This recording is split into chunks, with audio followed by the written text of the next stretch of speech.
Halo semuanya, selamat datang.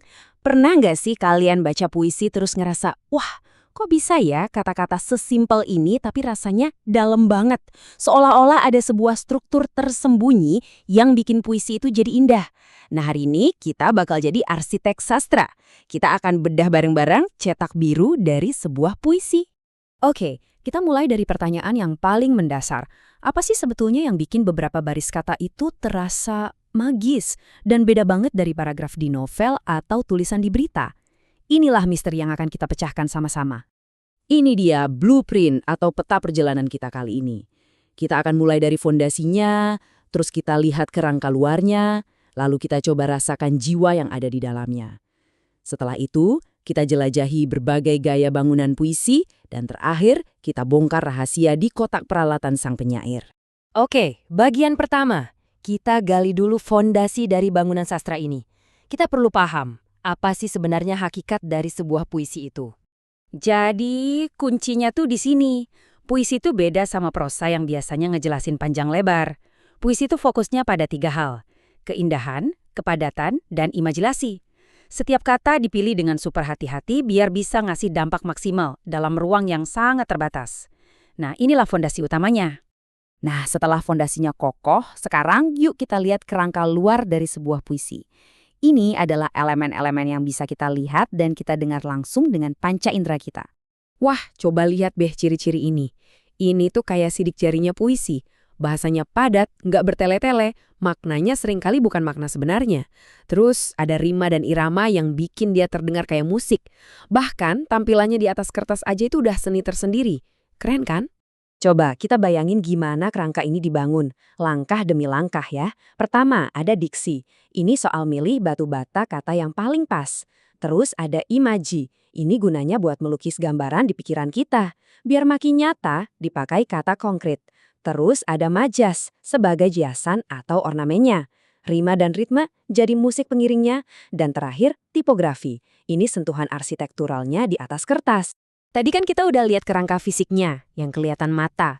Sekarang kita akan masuk lebih dalam lagi untuk ngerasain jiwanya puisi. Ini adalah struktur batin, bagian yang nggak kelihatan tapi justru paling kuat rasanya. Nah, tabel ini ngerangkumnya dengan jelas banget. Tema itu intinya puisi ini ngomongin apa sih?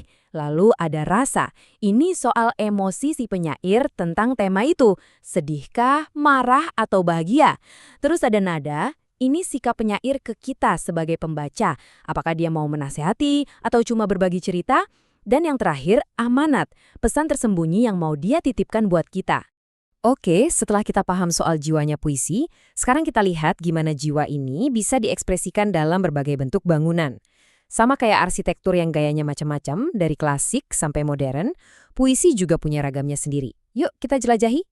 Di sini kita bisa lihat 2 gaya yang beda banget. Puisi lama itu ibarat bangunan candi, yang setiap ukurannya, jumlah batunya itu harus presisi, aturannya ketat banget. Sementara puisi baru itu lebih kayak bangunan modern, yang arsitekturnya bebas dan ekspresif, lebih fokus ke fungsi dan pesan di dalamnya.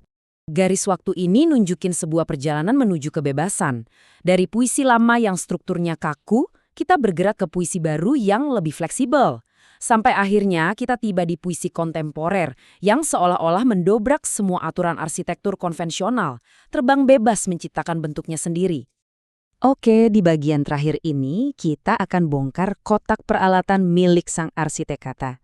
Alat-alat rahasia apa aja sih yang mereka pakai untuk membangun makna yang begitu dalam dan indah? Ini dia salah satu alat yang paling ampuh. Penyair itu jarang pakai kata yang maknanya cuma sebatas kamus. Mereka pilih kata konotatif, kata-kata yang punya muatan emosi atau makna tambahan.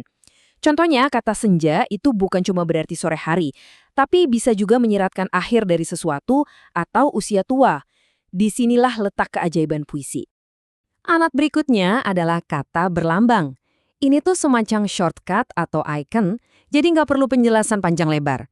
Waktu penyair nulis bunga, kita langsung bisa ngebayangin keindahan atau seorang gadis. Pas dia nulis api, kita bisa ngerasain kemarahan yang membara. Efisien, tapi sangat kuat. Dan tentu saja ada majas atau gaya bahasa. Kalau diibaratkan bangunan, majas ini adalah cat, ukiran, dan segala ornamen yang bikin bangunan puisi jadi sebuah mahakarya yang artistik.